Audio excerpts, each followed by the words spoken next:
I cleaned for hours to host my in-laws' anniversary dinner. They arrived, looked around, and said, "This place smells like poor." My husband shrugged. I excused myself, made one call, and by morning the house looked different because when I say I cleaned for hours, I mean the kind of cleaning that takes over your bones. I started at 6 a.m. the day before the dinner and didn't stop until close to midnight. I wiped down every cabinet, cleaned behind the fridge, vacuumed the vents. I scrubbed the grout in the bathroom tiles with an old toothbrush. The house smelled like lemon and bleach and exhaustion. I wanted it to feel warm but elegant, like people who worked hard and took pride in their home lived there. I put out the best towels. I rearranged the shelves to make room for Lucas's family pictures, hoping that would make them feel comfortable. I even borrowed a table runner and gold-rimmed glasses from a friend who used to do catering. Lucas barely looked up from his laptop. "They're not expecting a 5-star experience," he said. "Just relax." I wasn't trying to impress them with money. I just wanted a little respect. I've been married to their son for 6 years. We've been through layoffs, a miscarriage, a move across the country. I've stood by him when he wanted to quit corporate law and open his own practice. I was hoping that, by inviting them into our home, they'd finally see me as part of the family. Not just some girl he married from the wrong zip code. When they pulled up, I saw Lorraine in the back seat, wearing some kind of fur wrap even though it was 60 degrees outside. She always overdressed, always acted like she was allergic to normal life. Charles came around to open her door, and Lucas greeted them in the driveway with this tight, nervous smile. I opened the door and smiled as wide as I could. "Welcome. Happy anniversary." They stepped in, looked around. Lorraine wrinkled her nose. "This place smells like poor," she said flatly. Just like that. No sarcasm, no smile. Like she was commenting on the weather. Charles laughed. Lucas just gave this awkward little shrug and mumbled something like, "Don't start." But that was it. I stood there, holding a tray of food I'd made from scratch, wearing the only decent dress I owned, and they didn't even pretend to care. I felt something in me snap. I didn't argue. I didn't cry. I just walked down the hallway into the laundry room, closed the door, and sat on the dryer. I stared at the detergent bottle for a few seconds, then pulled out my phone and called my brother. "You up?" "Always." "What's wrong?" I told him what Lorraine said. He went quiet for a second. "You want to make a point?" he asked. "Yeah." "The kind they won't forget. I'll be there in 6 hours." I gave him my spare key code and hung up. The rest of that night was a blur. I made it through dinner by sheer force of will. Lorraine criticized the lemon tart for being too sweet, and Charles asked if we considered getting a real dining set. Lucas stayed silent. Every bite I took tasted like metal. They left before dessert was even finished. "No thank you, no appreciation." Lucas said I was being too sensitive. He called them old school. Said they were just set in their ways. I didn't argue.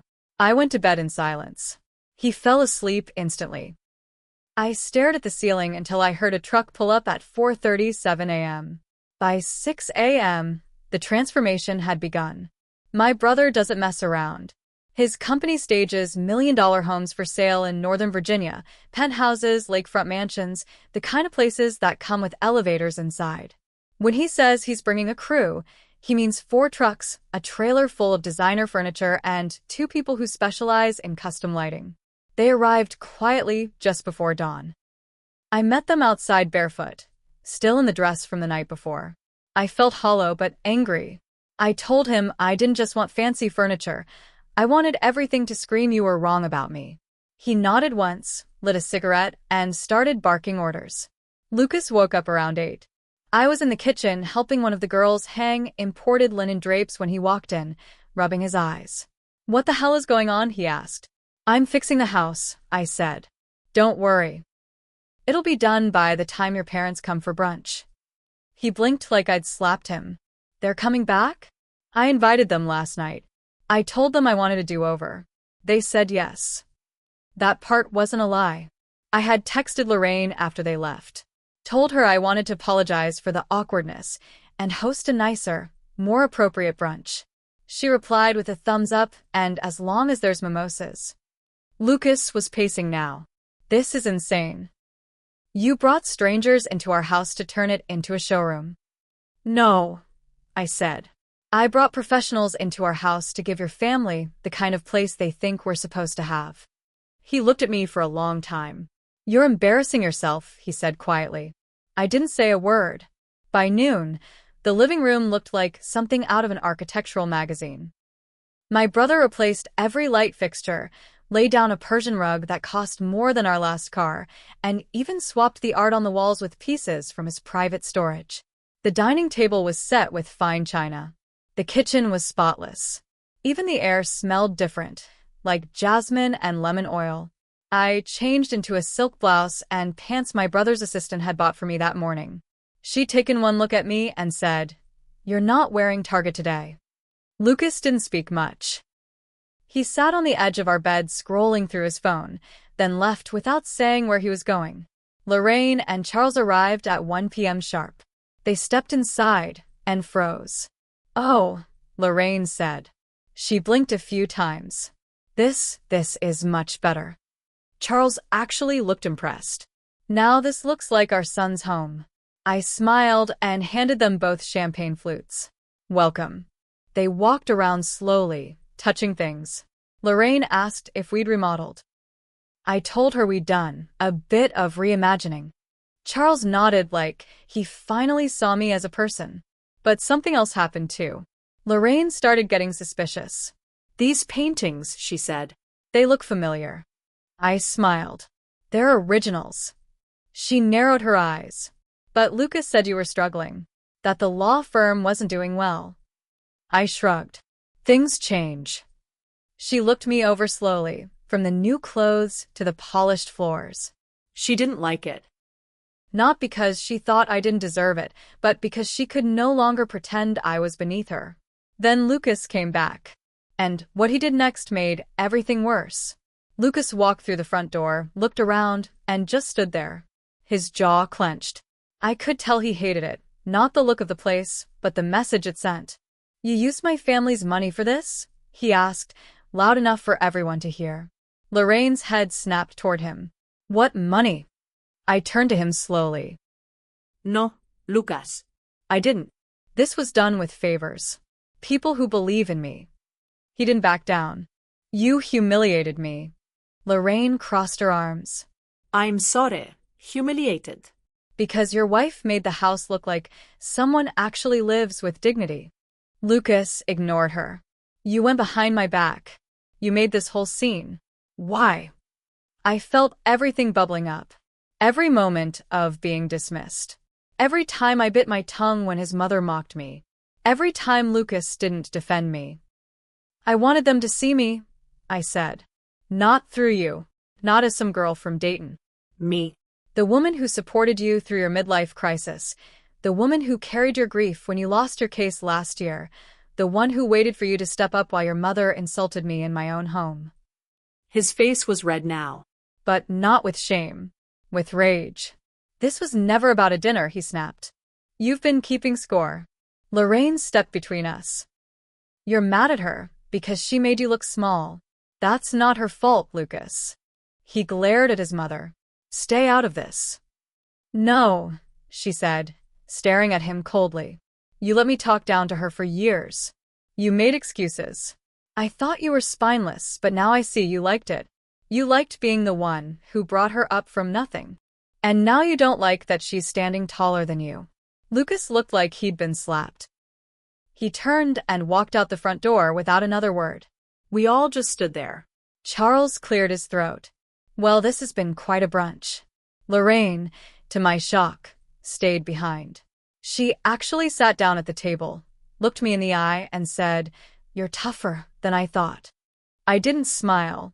I didn't thank her. I just said, "I always was. You just weren't looking." But that wasn't the end. Lucas didn't come home that night. And when I checked the bank account the next morning, I found something that made my stomach drop. He'd drained our joint savings. Every cent. The joint account was empty. Every dollar gone. Almost $27,000 we'd saved over the last 3 years. It was supposed to be for emergencies, maybe a vacation. Lucas had access, but we'd made an agreement. Neither of us touches it without the other's consent. I stared at the screen for a full minute before I moved. My hands were shaking. I called him. No answer. I texted. Where's the money? No reply.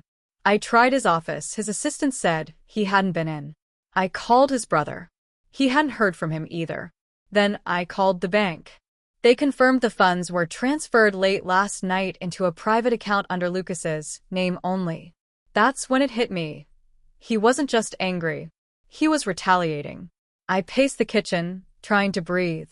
It was more than the money. It was the fact that he knew what that account meant to me. He knew how hard I'd worked to build a safety net. And he stole it not just to hurt me but to prove something to himself. That he could still control what mattered. That afternoon, Lorraine called me. I heard what happened, she said quietly. You mean him taking everything? She sighed. Yes. I didn't expect that from him. That was cowardly. I didn't say anything. She continued, listen, I don't like how things started between us. But if there's one thing I respect, it's survival. Do what you need to do. And if you need help, ask. That surprised me more than anything. But I didn't need her help. I needed proof. So, I started digging. In the weeks that followed, I found things I hadn't been prepared for: unfiled tax documents, hidden credit card bills, and 2 payments made to a business consultant in DC. A woman. Her name came up twice on Venmo and again on a hotel invoice. It was clear now, this wasn't just about revenge. Lucas was preparing to leave me. And he was using my silence, my loyalty, and my fear against me. That's when I made a decision. He wanted to embarrass me. He wanted to take the upper hand before walking out and starting over with someone else. But I was going to take something from him first. Something he didn't think I could touch. I spent the next 4 weeks building my case. I wasn't just hurt, I was focused. Lucas had moved into a furnished apartment in Arlington, still pretending to be the wounded party. He stopped replying to my texts. When I emailed asking for half of the savings back, he wrote one sentence. You embarrass me. You don't get to ask for anything. That's when I stopped asking. First, I hired a lawyer, an aggressive one. I used money from a private savings account I'd opened 3 years ago in my name only. Lucas didn't know about it. I'd been quietly setting it aside every time I took freelance contracts or side jobs. It wasn't much, but it was enough to start. I showed my lawyer the bank transfers, the agreement we'd signed about the joint account, the hidden payments to the woman in DC. He nodded, took it all, and said, we'll go after it. Then I went to the woman. I found her LinkedIn. She worked in marketing. I showed up at her office one morning, dressed simple and clean. I didn't yell. I didn't accuse. I just told her who I was, and that I knew everything. She looked mortified. Said she didn't know he was still married. Claimed he told her we were separated. I believed her. She looked genuinely shaken. She offered to send me every message and payment receipt she had, said she didn't want to be dragged into whatever Lucas was pulling. That helped. A lot. Then I made one more move. Lucas's law firm, the one he had started after leaving corporate, was struggling. I knew that. What he didn't know was that I had a close friend working in legal marketing. I gave her every scrap of what I'd found. And within 2 weeks, Lucas's name was being whispered in the wrong circles. Unfiled taxes. Sketchy transfers. Rumors of misconduct. He tried to do damage control, but the firm froze his client access. Then his license came under review for ethics violations due to misuse of funds, because technically, some of that money he took was marital property during a contested split. He came to the house a month later. The same house he once said smelled like poor. He looked tired, smaller. I need to talk, he said. I stood at the doorway, arms crossed. I made a mistake, he said. I didn't think you'd fight back. That was honest, at least. I want to fix things. I laughed once.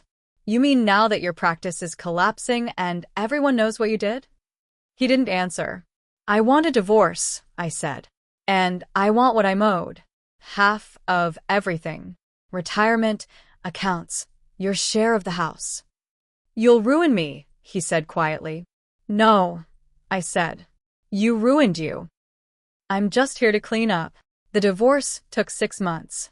I got everything I asked for, plus half the equity in his business, which he had to dissolve to pay me out.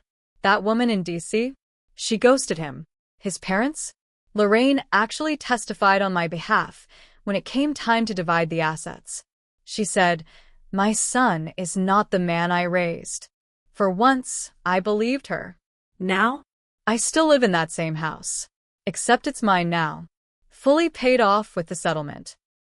I remodeled the kitchen the way I always wanted. My brother added a back porch. I drink coffee out there every morning and watch the sun rise over my quiet street. And sometimes when I think about everything I went through, the humiliation, the silence, the betrayal, I remember the look on his face when he realized I wasn't the weak one. He was.